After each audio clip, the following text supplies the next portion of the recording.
Tito, capítulo 2, versículos 6 a 8.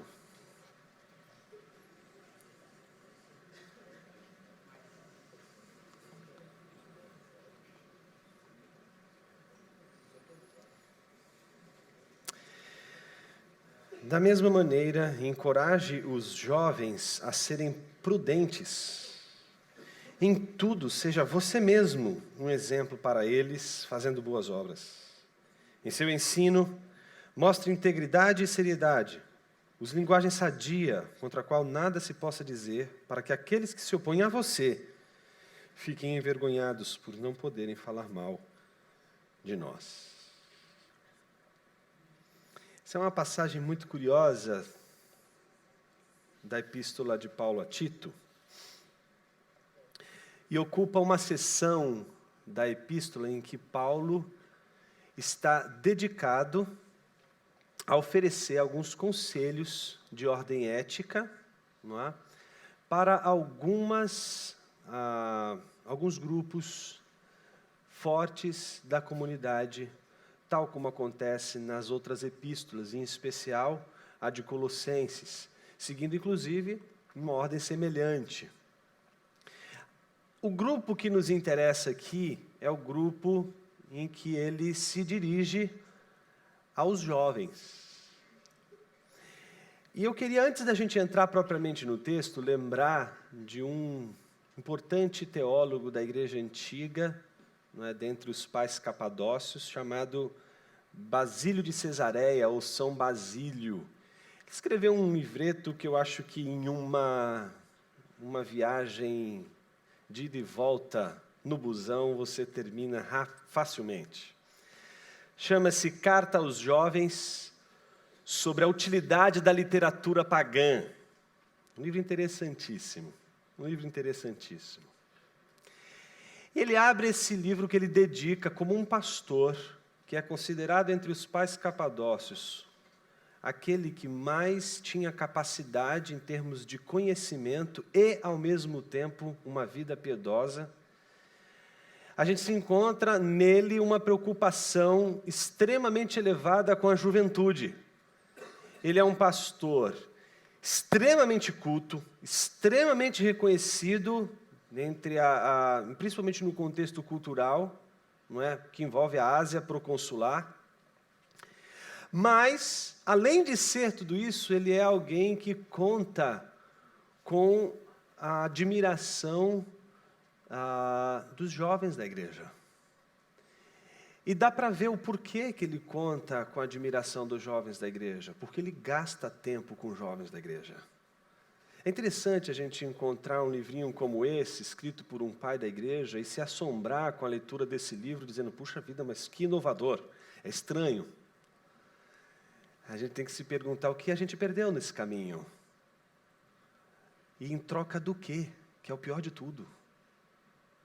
Qual foi a troca? Qual foi a negociação que a gente fez para a gente perder a juventude? Para a gente se preocupar tanto com a nossa geração e não com a geração que vem? Por que a gente se preocupa tanto com a geração da qual fazemos parte? Por que não conseguimos olhar para a geração que vem pela frente? O que, no meio dessa negociação, acabou fazendo com que a gente escolhesse, preteria a juventude, ou preteria as novas gerações, para alcançar a nossa turma, a nossa geração? Esse livro é muito interessante por diversos pontos que ele levanta aqui. Por exemplo, eu me deparo às vezes com jovens na igreja desesperados, porque eles entram na universidade, e um jovem, quando entra na universidade, ele é bombardeado com uma série de informações. Algumas delas são escandalizantes, mas outras são fantásticas, são maravilhosas, são ideias incríveis. Mas, puxa vida, é um ímpio que está pensando uma coisa dessa, não pode ser uma coisa legal. E ele entra numa crise, porque ele não se sente à vontade em sentir alegria por ter lido, por exemplo, um texto de um autor profano, que não é, portanto, cristão, que não é convertido, e ele fica todo, mas eu gostei, mas eu não posso gostar porque eu só posso ler a Bíblia.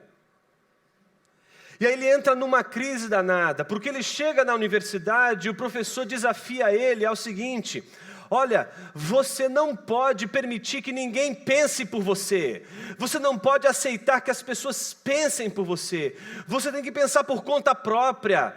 E aí ele chega na igreja e o que ele mais recebe é um pensamento mastigado. Ele não é discipulado, ele não é orientado a pensar por conta própria. Ele recebe uma visão. E a linguagem é essa: ou você está nessa visão, ou você está fora da visão.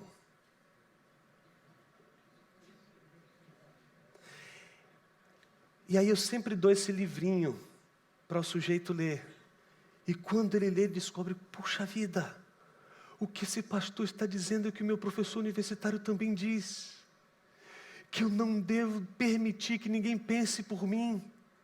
Que a palavra de Deus me libertou, para que eu não mais seja escravo de qualquer outro pensamento, senão o pensamento que me coloca debaixo da soberania e do senhorio de Jesus Cristo. O que ele ensina é uma coisa muito simples. Não fomos criados para sermos mentes livres e autônomas. Sua mente sempre foi forjada para ter um senhor. Ela não foi forjada para ser senhor de si mesmo.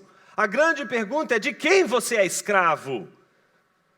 A sua mente não foi forjada para não ter um senhor. Portanto, a grande pergunta é: quem é o teu senhor? E ele começa a levantar questões interessantíssimas, até uma hora em que ele, nesta carta aos jovens, não é? Ele diz o seguinte: eu quero dar para vocês aqui 2 méritos do que seria ser sábio ou prudente. O que vocês precisam fazer para alcançar a prudência? Primeiro, Basílio vai dizer, vocês têm que aprender a enxergar as coisas por si mesmo. Vocês precisam compreender as Escrituras por si mesmos. Vocês não podem aderir a visões que vocês não compreenderam por si mesmos. Vocês não podem reproduzir chavões que vocês não entenderam. Vocês não podem ler a Bíblia de uma forma em que vocês não se apropriem da própria leitura da Bíblia. Vocês têm que pensar por si mesmos. Segundo, se você quer ser sábio, ele diz ao jovem, você precisa aprender a ouvir os conselhos de um homem prudente, de um homem que pensa por si mesmo. Me parece que o que Paulo faz com Tito é algo muito semelhante. Ele quer oferecer conselhos a Tito. E um desses conselhos diz respeito à classe dos jovens, que Tito tem a obrigação de pastorear. Tito precisa desenvolver competências como fé e conhecimento de uma maneira tal em que fé e conhecimento não sejam divorciados e que ambos possam ser fé e conhecimento que produzam uma vida piedosa e que estejam ancorados na promessa da vida eterna e não apenas num contexto em que a salvação é vista apenas historicamente, no seu passado, mas o Evangelho que é visto na sua relação do passado com o porvir, com a vida eterna. Mas não somente isso. Tito precisa ouvir alguns conselhos que o próprio Paulo tem a oferecer. Então, a primeira coisa que a gente descobre nesse texto, nessa sessão dedicada aos jovens, que Paulo orienta Tito a encorajar os jovens a serem prudentes. Aí vem a grande pergunta: o que é ser prudente? O que Paulo quer é que Tito encoraje os jovens à prudência. Mas a pergunta é: o que é a prudência? A palavra prudência para Paulo, ela é teologicamente central na reflexão de Paulo. Central. Ela não é uma palavra que acontece uma vez ou outra, mas ela ocorre muitas vezes em diversas formas no texto paulino, que é a ideia da frônesis, aquilo que se convencionou chamar de sabedoria prática, e que os latinos traduziram como prudência. Aquilo que a gente chama de prudência é sabedoria, é conhecimento, mas não é o conhecimento, a sabedoria como mera informação, é o conhecimento, a sabedoria que tem implicações práticas, é a sabedoria prática. Qual é a essência desse conceito paulino? A essência é a seguinte: a frônesis, ela tem 3 fundamentos. E os fundamentos são esses. Primeiro, a consciência do que é o certo, do que é a atitude correta. Segundo, a vontade de realizar o ato correto. Em terceiro, a realização do ato correto. Percebem os 3 elementos? São estes 3 elementos que constituem a frônesis paulina, a prudência paulina. Para que um jovem alcance então a prudência, o que ele precisa? Em primeiro lugar, ter consciência do que é a ação certa. A consciência da ação certa é da ordem da inteligência, é da ordem da reflexão, é da ordem do pensamento, não é achismo, é reflexão, é inteligência, que trabalha até determinar o que seria a ação correta. Mas a reflexão consciente do que é a escolha correta, o que é a ação correta, qual é o caminho correto, não é suficiente para configurar a frônesis ou a prudência. É preciso mais do que consciência para configurar a prudência. É preciso ter consciência e, ao mesmo tempo, uma vontade de realizar esse ato correto. Então, o jovem precisa ter a consciência do que é correto. O jovem precisa saber o que é certo. Ele precisa saber o que precisa realizar, o que precisa fazer, o que precisa escolher.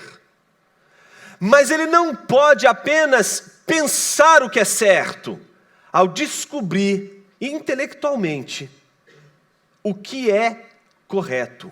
Ele precisa desejar. Não pode ser algo contrário à sua vontade.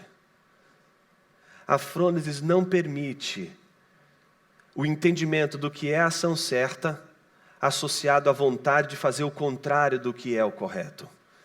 O que é o oposto, portanto, da frônesis? Eu sei o que é certo, mas eu não quero. Tem algo em mim que me faz lutar contra a ciência das ações corretas e que eu me vejo miseravelmente numa batalha onde eu não consigo explicar como eu posso querer fazer o bem e não consegui-lo. Como eu posso saber o que é o correto e ao mesmo tempo não desejar fazê-lo? Não bastasse isso, a frônesis não pode ser apenas a consciência, apenas a vontade, mas ela tem que concretizar-se. Ela tem que se realizar. Eu não posso apenas pensar e chegar ao entendimento do que é o correto. Eu não posso apenas desejar o que é o correto. Eu tenho que chegar às vias da prática do que é correto. E somente quando eu realizo o ato bom que eu pensei e que eu desejei, eu alcanço frônesis. Jonas, eu entendi o que é o ato correto. Eu entendi o caminho certo que eu preciso seguir para ser uma pessoa prudente. Isso é prudência? Não. Jonas, eu não só entendi o que é o caminho correto a seguir, a atitude correta a tomar, como eu também desejo isso. Isto é frônesis? Não, isto ainda não é frônesis. Jonas, eu realizei aquilo que eu entendi o que era correto e que eu também desejei. E eu realizei. Isto é frônesis? Isto é frônesis. Frônesis não é só ideia. Não é só a ideia de fazer o bem. Não é só a intenção, meus irmãos. Esse é o grande problema de traduzir Filipenses 2, capítulo 5, por sentimento. A tradução de frônesis por sentimento, lá em Filipenses capítulo 2, versículo 5, compromete a interpretação paulina, sim, compromete. Não porque ela não esteja dizendo toda a verdade, ela diz algo verdadeiro, mas ela não diz tudo o que é frônesis. Porque a gente não tem no português uma palavra para definir esta coisa que eu acabei de dizer. Que palavra temos em português que designa exatamente isso? Eu sei o que é o correto, desejo o que é o correto e realizo o que é o correto. A gente não tem uma palavra para traduzir frônesis. Então, por isso você encontra na ARA sentimento e você encontra na NVI atitude. Paulo está dizendo, então, segundo a ARA, tende em vós o mesmo sentimento que houve em Cristo Jesus. E segundo a NVI, Paulo está dizendo, tende em vós a mesma atitude que houve em Cristo Jesus. E aí você olha para os dois e você diz assim, caramba, quem tem razão?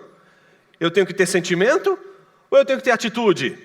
E aí você olha para as duas versões e você diz assim, e agora, o que eu faço? O que Paulo está querendo que eu faça? Vamos pensar o seguinte, suponhamos que Paulo esteja dizendo aos filipenses, não é? Que muitos se assemelham aos corintianos, quer dizer, a igreja de Corinto lá, não é? Por serem eles extremamente arrogantes e coisa do gênero. Então imagine só você, que Paulo está preocupado com essa altivez, com essa arrogância, com essa prepotência dos filipenses. E aí ele está querendo ensinar para eles o seguinte, olha, vocês precisam ser humildes. E aí Paulo tem um exemplo magnífico de humildade. Qual é esse exemplo? Jesus. Aí ele olha para os filipenses que estão com problemas de caráter, exatamente no que diz respeito à arrogância, à altivez de espírito, e diz a eles o seguinte, tende em vós o mesmo sentimento que houve em Cristo Jesus. O que Paulo está dizendo a eles? Vocês não precisam ser humildes. Aliás, vocês não precisam nem saber o que é humildade. Basta vocês quererem ser humildes. Você não precisa nem ser humilde. Se você desejou ser como Jesus, pronto. Será que é isso que Paulo está dizendo? É claro que eu tenho que desejar realizar o que Jesus realizou. Mas será que é só isso que Paulo está dizendo?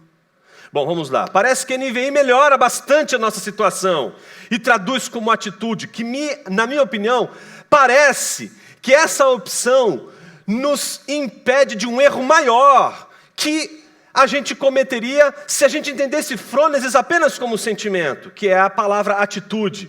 Então veja só, Paulo então está dizendo aos filipenses o seguinte, se vocês querem a prudência, então tendem vocês a mesma atitude que houve em Cristo Jesus. Então suponhamos a mesma atitude.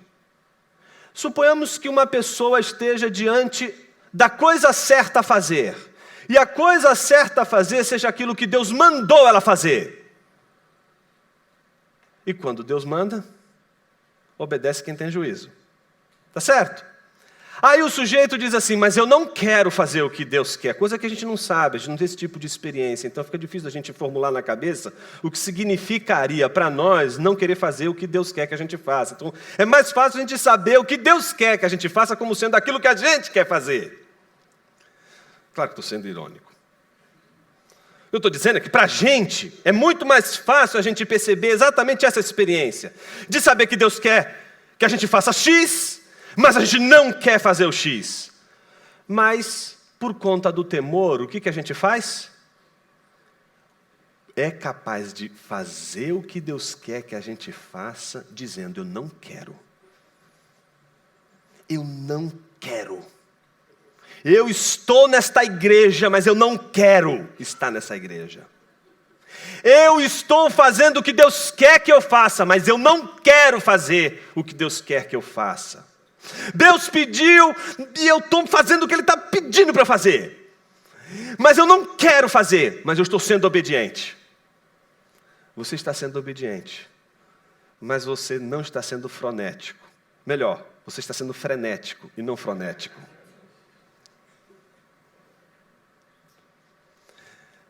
Você entendeu que você pode obedecer sem ser prudente?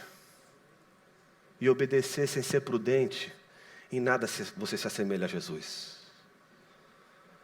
A obediência que não é prudência, ela está presente nos fariseus. É a obediência sem vontade. É a obediência sem a conversão do coração. É aquilo que a gente chama de legalismo. Obediência sem conversão. Não tem coisa mais terrível na vida de uma igreja do que obediência sem conversão. Obediência sem conversão é uma comunidade, é um bando que faz o que é correto, sem desejar o que é correto. Está entendendo? Não basta só atitude. Frônesis não é só fazer o que Deus quer. É mais do que isso. É não desejando fazer o que Deus quer, ser vencido pela vontade de Deus, ao ponto de não só fazer a vontade de Deus, mas ao fazê-la segundo a sua própria vontade. Isso é frônesis. Está entendendo que frônesis não é uma regrinha, não é um modelinho do digo, olha, eu estou dizendo para você, faça isso e você vai ser salvo. Não é isso. Você entende que frônesis exige de você pensamento. Você entende que frônesis exige de você vontade. Exige de você atitude. Você percebe que frônesis é uma conversão da nossa mente, do nosso coração e das nossas ações? De que a gente nunca vai alcançar frônesis sem que essas três coisas ao mesmo tempo estejam presentes. É isso que Paulo está dizendo aos filipenses. Vocês precisam ter a mesma frônesis de Jesus, que não julgou por usurpação ser igual a Deus, antes a si mesmo se esvaziou, assumindo a forma de homem, tornando-se em figura de servo. Então, para se tornar o servo que Deus queria que Jesus se tornasse, Jesus cumpriu o único requisito para se tornar servo. Qual era o único requisito para se tornar servo? Ser homem. A encarnação não é uma inveja de Deus do homem. Tem uns irmãos aí meio equivocados com relação à doutrina da encarnação. Tem alguns irmãos que acham que a encarnação ela é bonita porque é uma manifestação da inveja de Deus. Um dia, Deus quis ser como homem, não resistiu à tentação e se tornou humano, demasiadamente humano. A encarnação de Jesus é muito mais digna do que um sentimento de inveja. A encarnação de Jesus não é expressão de inveja, é expressão de amor. E não é uma expressão de amor ao homem em primeiro lugar. É uma expressão em primeiro lugar de amor a Deus. Ele se torna homem porque ele precisa ser servo de Deus. Porque a condição para ser servo de Deus é ser homem. Para ser servo tem que ser homem de verdade. Por isso que ele, e somente ele pode se esvaziar, viu, irmão? Para de ficar cantando, eu quero me esvaziar. Você já é vazio por natureza, criatura. Você está se achando muita coisa para pedir para se esvaziar. Você acha que você é mesmo alguma coisa? Você não é nada, irmão. Para de ficar cantando, eu quero me esvaziar. Eu sei o que você está querendo dizer quando você canta isso. Tem irmão aqui que vai ficar desesperado. Fala, Jonas, não concordo. Isso é um gesto de humildade. Eu entendi, irmão. Quando você está dizendo, eu quero me esvaziar, você está querendo dizer exatamente isso, que você quer se humilhar. Tudo bem, se você está cantando assim, pode continuar cantando. Mas teologicamente, você não pode se esvaziar, você é um saco vazio, criatura. Você é vazio. Você é vazio, você é homem. Então você não tem que diminuir para se tornar servo. Não dá mais para diminuir quem já está tão diminuído. O chão é o seu limite, criatura. Dali você não vai passar. Dali, a única coisa que você pode almejar um dia ser na vida é servo. Porque todos os servos são homens. Mas nem todos os homens têm a dignidade de serem servos. Porque para ser servo, precisa ser muito mais do que homem. Precisa ser prudente. Para ser servo, é preciso ser prudente como Jesus, que não somente discerniu conscientemente o que é a vontade de Deus, como também desejou fazer a vontade do Pai e não se contentou em apenas refletir, em fazer teologia da vontade de Deus, não se contentou em apenas manifestar a sua vontade, em fazer a vontade de Deus, mas realizou essa vontade que foi pensada e desejada. Isso é frônesis. Isso é aquilo que Paulo está dizendo para Tito o seguinte: Tito, eu quero que você encoraje os jovens a serem prudentes, coisa que Paulo estava acostumado a fazer com Filipenses, estava acostumado a fazer com todos aqueles que passaram por sua mão. Ele estava acostumado a ensinar aos seus discípulos a serem eles prudentes, mas não segundo Paulo, mas prudentes segundo Jesus de Nazaré. E aqui tem um significado importantíssimo que eu gostaria de estabelecer entre Filipenses capítulo 2, versículo 5 e Tito capítulo 2, versículo 6. A relação é muito profunda, porque ela reflete um discipulado que eu vou chamar aqui de discipulado mimético. O que é mimético? Vem de mimesis. O que é mimesis? Imitação. Imitação. O que é um discipulado, então, mimético? É um discipulado que imita. Não existe aprendizagem sem imitação, gente. Nos ensinaram sobre a imitação coisas muito negativas. Tão negativas, que todas as vezes que a gente usa essa palavra imitação, a gente já vem com ela carregada de negatividade. Então, se imitou é plágio, né? Imitação é plágio. E muita gente, absolutamente natural. Quem aqui é pai de filhos aqui, obviamente? Óbvio, temos aqui bastante pais presentes. Nossos filhos não nos imitam? Terrível quando eles nos imitam no pior, né? Mas eles nos imitam. Já parou para pensar que você nunca educa um filho com palavras? Blá, blá, blá. Não funciona nem na igreja, nem na sua casa. Ninguém educa com discurso. Se educa com exemplo. O discipulado exige imitação. E a imitação requer exemplo. Se um pai diz o tempo todo para o seu filho, não faça isso, por causa disso, disso, o menino entendeu. Isso é apenas uma parte da frônesis. Ele apenas compreendeu e entendeu o que era correto. Mas na hora em que ele vê o pai dele fazer exatamente o contrário àquilo que ele acabou de ensinar, o que ele vai dizer? Papai, o senhor acabou de falar que não era para jogar papel na janela do carro, o senhor acabou de jogar. Eles são terríveis, né? Implacáveis. Sabe por quê? Eles estão sedentos para aprender. Só que eles não conseguem aprender sem exemplos. Os jovens sempre imitam. Sempre. É a nossa característica aprender pela imitação.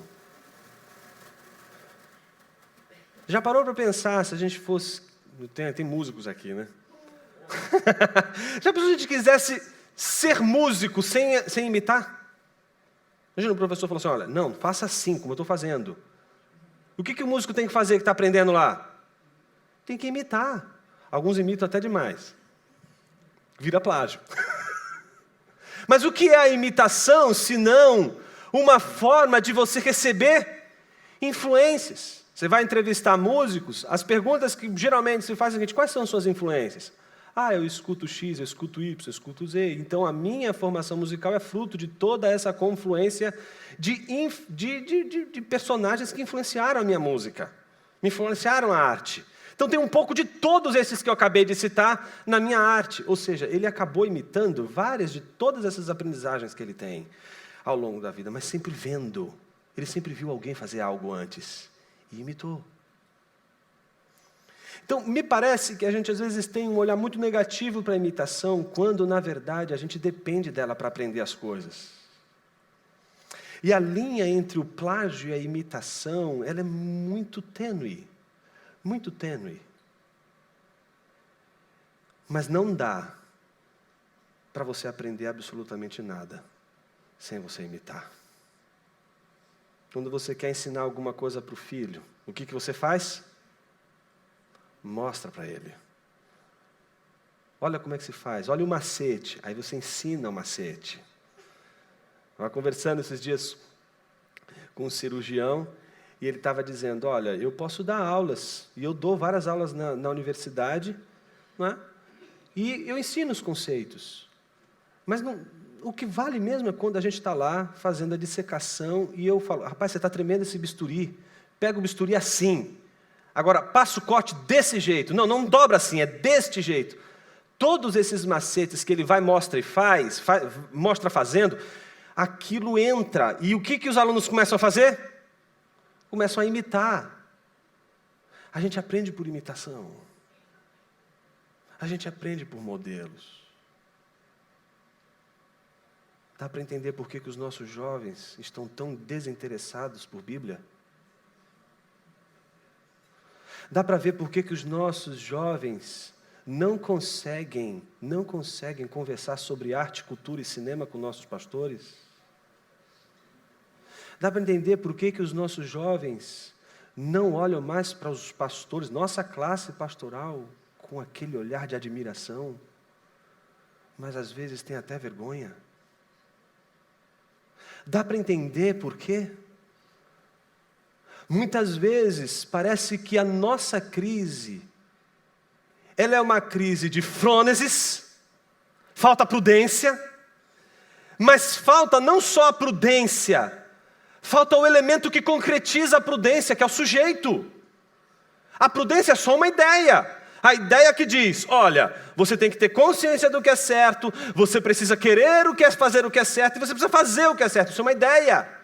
Mas eu só consigo enxergar frônesis no concreto, nas ações, no dia a dia. Então, toda essa digressão que eu fiz foi preparar a gente para ler o versículo seguinte. Veja só o que Tito diz. Da mesma maneira, encoraje os jovens a serem prudentes. Veja o que ele diz no versículo 7. Em tudo, seja você mesmo. Ele está dizendo, você tem que encorajar eles. Contudo, olha só, seja você mesmo um tipos para eles. Um tipo, um protótipo.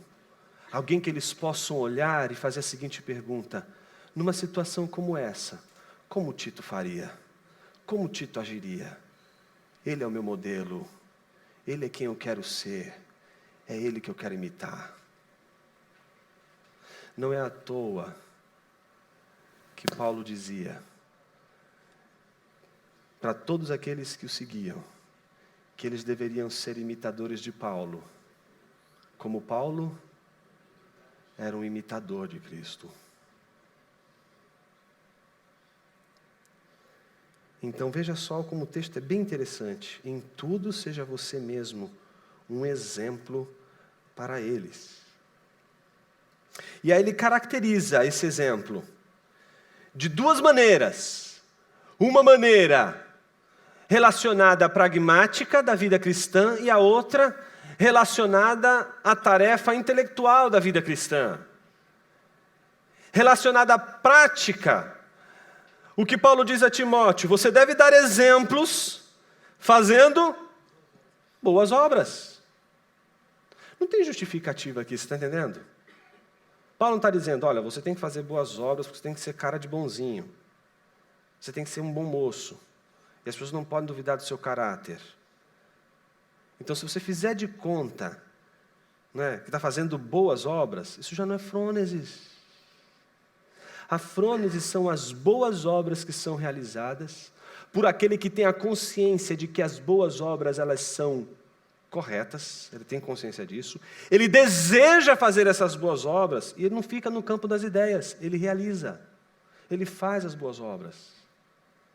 Do que adianta a gente gritar para a igreja o tempo todo, nós temos que evangelizar, mas a gente não consegue evangelizar, a gente só consegue pregar para crentes.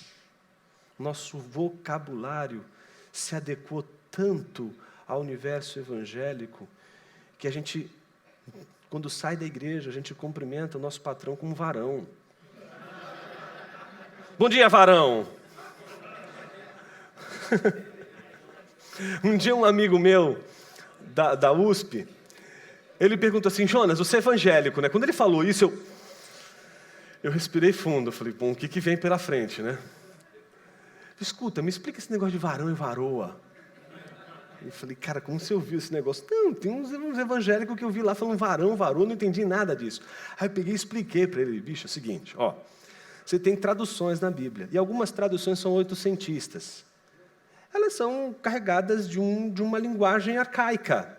E varão e varoa é uma opção que foi feita de uma maneira muito arcaica. Então, como as pessoas na igreja antigamente liam bastante a Bíblia, elas então acabavam memorizando a Bíblia de uma tal maneira que elas incorporavam o vocabulário bíblico, ainda que fosse a tradução arcaica, na sua linguagem comum.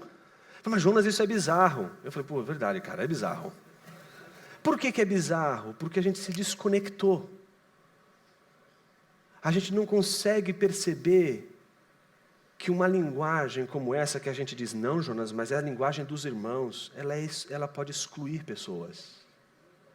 Como a nossa linguagem, carregada de um movimento piedoso, ela pode excluir as pessoas de ouvirem a mensagem do Evangelho. A linguagem é importante, ela é extremamente importante. Se a gente não usa a linguagem adequada, se a gente não entende que é necessário que as pessoas compreendam o Evangelho, porque se não houver uma compreensão do Evangelho, não tem como as pessoas, de fato, em primeiro lugar, tomarem a consciência do que é que o Evangelho requer que elas façam, elas terem vontade de fazer aquilo que o Evangelho quer que elas façam e realizar aquilo que o Evangelho quer que elas façam.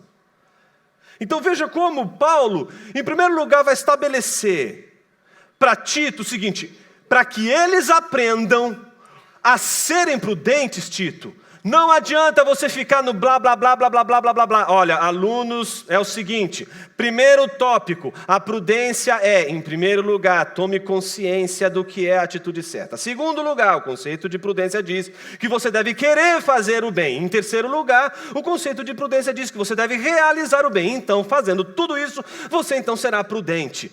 Paulo, antes que Tito chegue à conclusão de que ele precisa, no encorajamento, ensinar, Paulo está dizendo, seja você um exemplo. Paulo não está dizendo, faça o que Jonas está fazendo hoje, ensine o que é prudência. Não, seja você um exemplo de prudência. Você tem que entender o que é a prudência, e você deve ser prudente.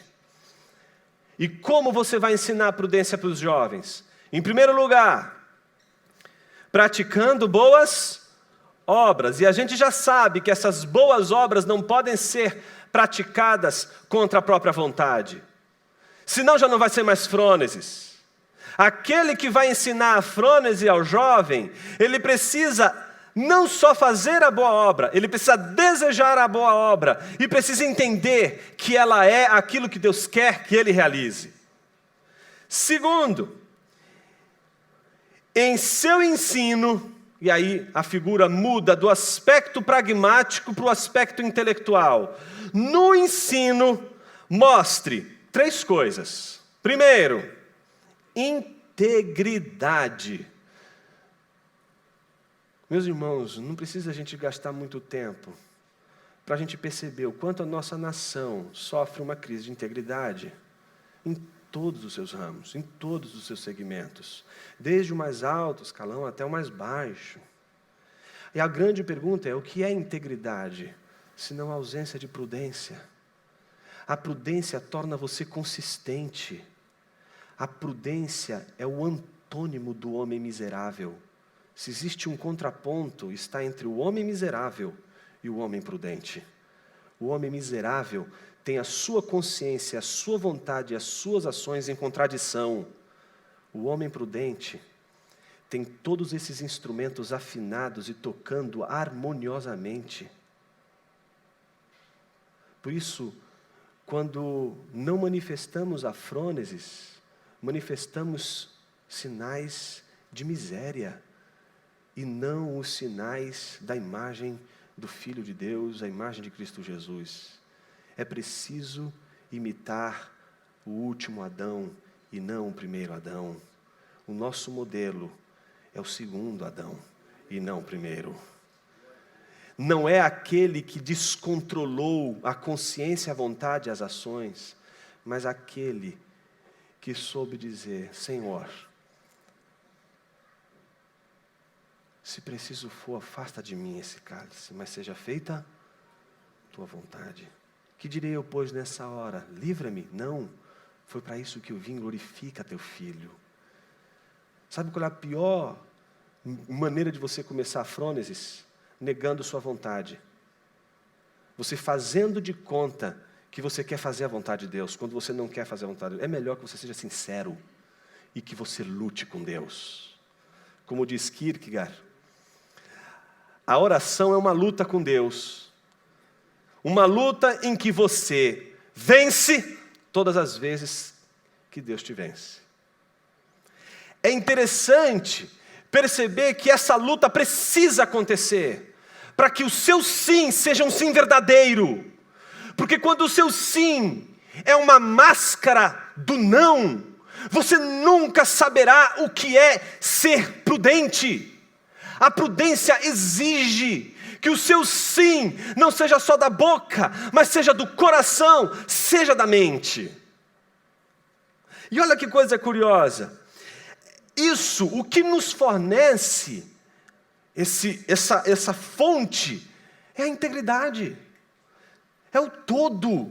Não é só uma parte, é o todo. Tudo isso faz o homem prudente. A consciência, a vontade e as ações. Segundo, a seriedade. Não tem nada a ver com um cara rabugento, fundamentalista, de cara amarrada. Não tem nada a ver com isso. E fundamentalista aqui usando o termo na sua acepção mais histérica e incorreta. Mais histérica e incorreta. Eu aconselho você a estudar o termo fundamentalismo no contexto evangélico e talvez você se veja fundamentalista. Você acha fundamentalista, exatamente pelo conceito original de fundamentalismo. Mas isso é uma outra aula, um outro texto, um outro contexto. Eu estou querendo dizer que isso aqui, que Paulo está dizendo, não tem nada a ver com você ser.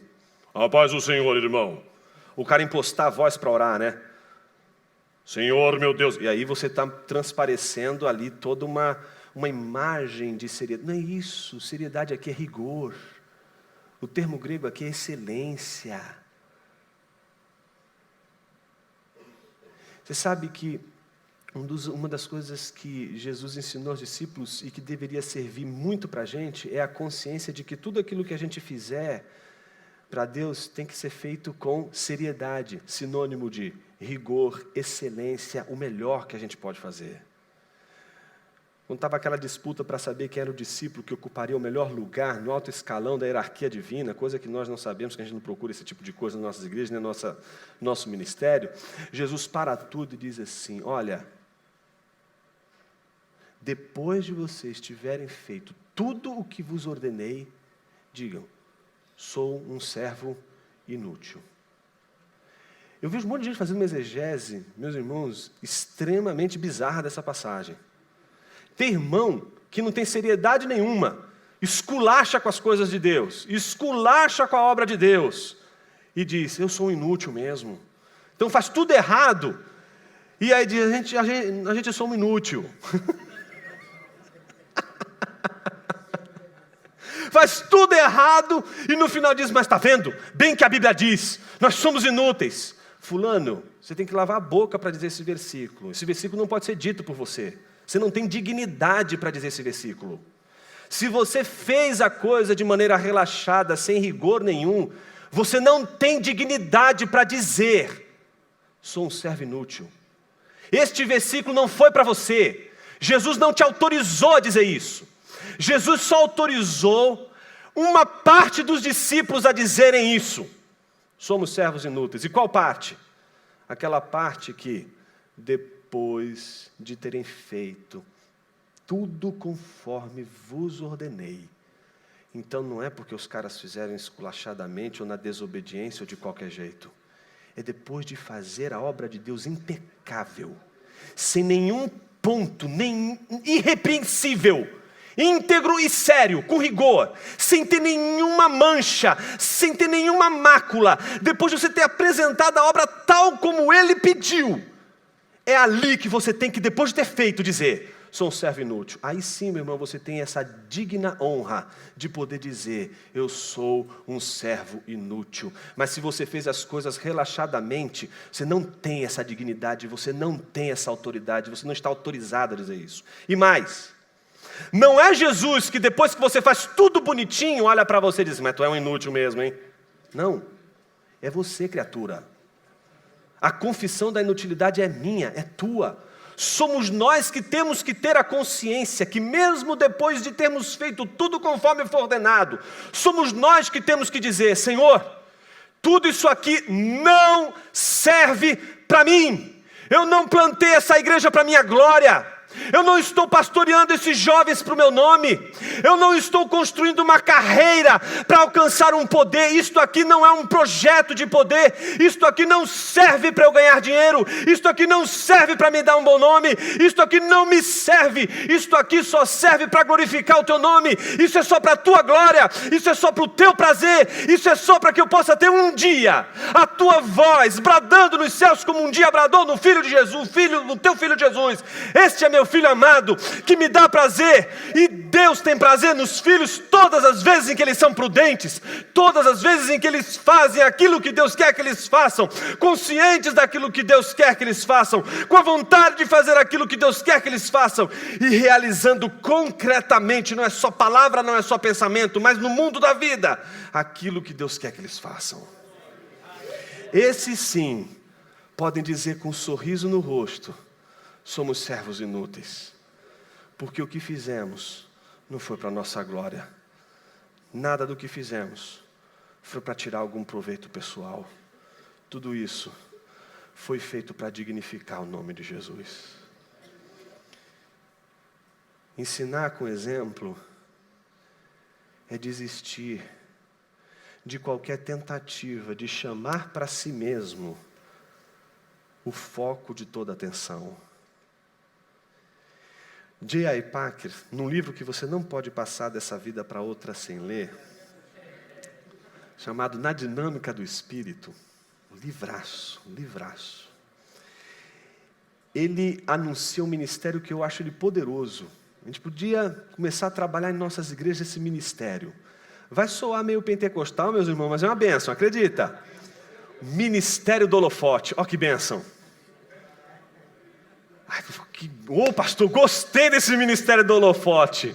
Estava procurando um para mim. Não. O ministério do holofote não é um holofote para você.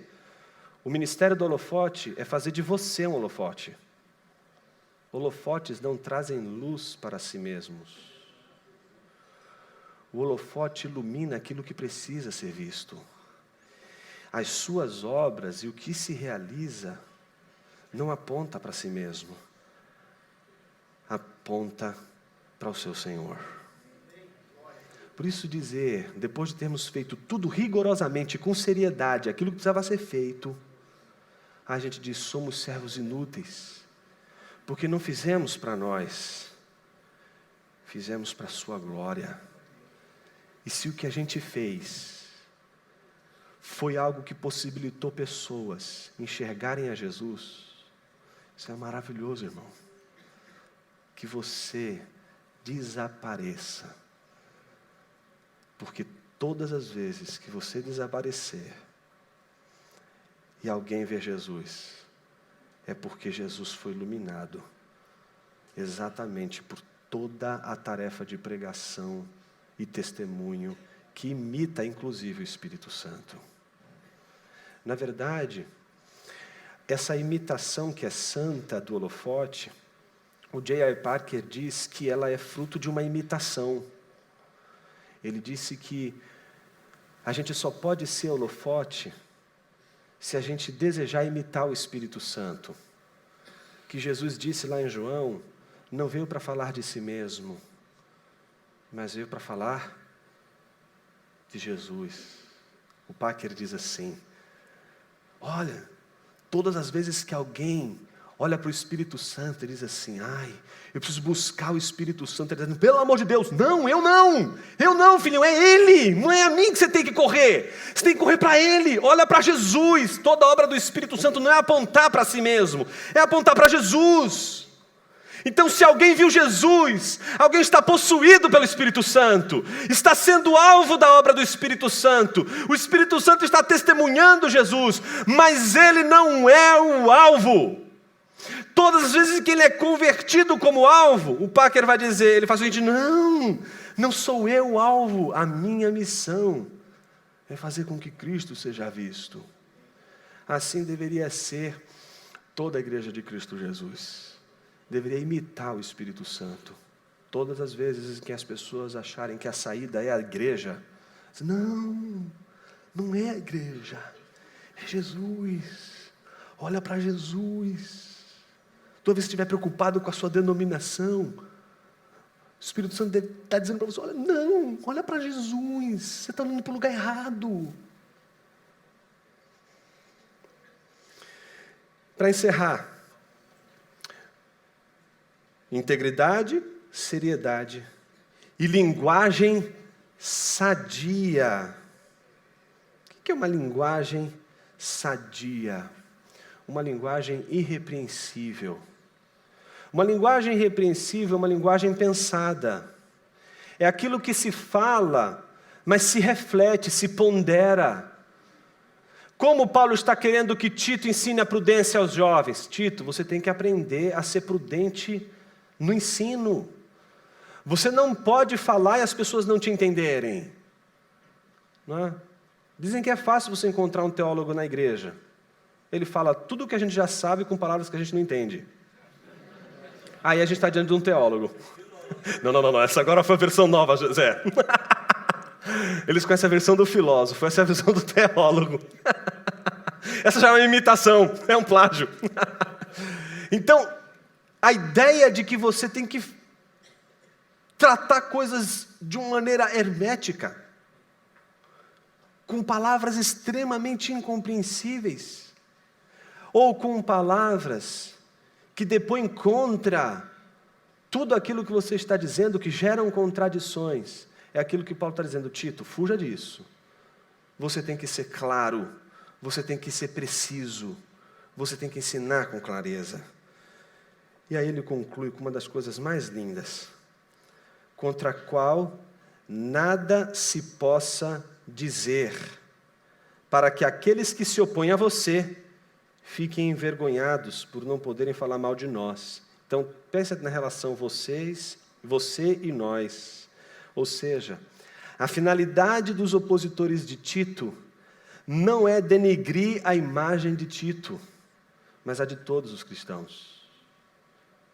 É você entender que o seu testemunho não diz respeito só a você. Então, todo o zelo, toda a prudência que Tito manifesta, não é porque ele tem que se preocupar com a sua reputação, é porque ele tem que se preocupar com a reputação da igreja. Meus irmãos, a gente tem que se preocupar com o exemplo, com a reputação da liderança na igreja. Somente com líderes prudentes, como diz Basílio, você precisa pensar por si mesmo, mas em segundo, você precisa ouvir conselhos de outro sábio prudente. Se você não aprender de outro prudente, de outra pessoa que exerce a prudência, você nunca vai conseguir entender o que é a prudência. Então, o que mais a gente precisa hoje é de uma liderança prudente, e que seja capaz de influenciar, pelo seu exemplo, outros jovens, a fim de que esses jovens sejam prudentes. Então, se a gente hoje conta com uma liderança jovem, com bastante potencial, mas que não conseguem pensar temas não cristãos a partir de uma cosmovisão cristã, é porque eles vivem com uma mente cindida. Domingo, eles pensam o mundo religiosamente, e de segunda a sábado eles são pagãos mesmo, de verdade. De segunda a sexta, eles pensam o mundo de uma maneira completamente narcisista, voltada para si mesmo. E talvez a razão disso não seja uma falta de vontade de ser prudente. Talvez eles tenham aberto os olhos e não tenham encontrado exemplos. Que Deus nos dê a graça de moralizarmos o nosso púlpito, moralizarmos a nossa liderança, a fim de que a gente entenda que muito mais do que um discurso bonito, é importante a coerência das ações. Isso é realmente a coisa mais difícil. Vamos orar. Senhor Jesus, nos ajude a sermos prudentes e a vivermos segundo a imagem de Cristo Jesus. Às vezes a gente encontra modelos que não são tipos de Cristo, mas são tipos de anticristo.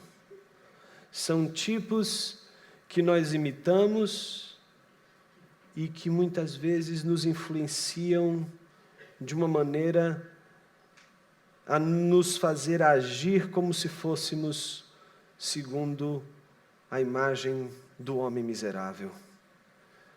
Mas em Cristo Jesus, a nossa imagem não é a do miserável, mas é a imagem do Redentor. E não queremos, Senhor, carregar em nossas ações, em nossa vontade e em nossos pensamentos a imagem do homem miserável, mas a imagem do Redentor. Que mesmo dizendo, Pai, se possível, afasta de mim esse cálice, não terminou a oração de outra forma, senão dizendo, seja feita a tua vontade.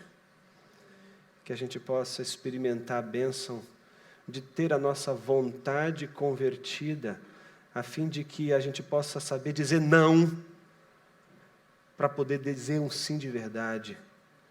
Mas nos livra, Senhor, de ocultarmos o nosso não com a máscara de um sim que não vai se sustentar até a meia-noite. Que o Senhor nos ajude, Pai, a vivermos uma vida autêntica. E para isso, contamos com o Teu Espírito e com a Tua graça. Porque sem o Teu Espírito, sem a Tua graça, o único caminho que a gente conhece é o da miséria. Mas o caminho da redenção é o caminho do Teu pastoreio, da Tua orientação, do Teu cajado, da Tua vara. Ó Supremo Pastor,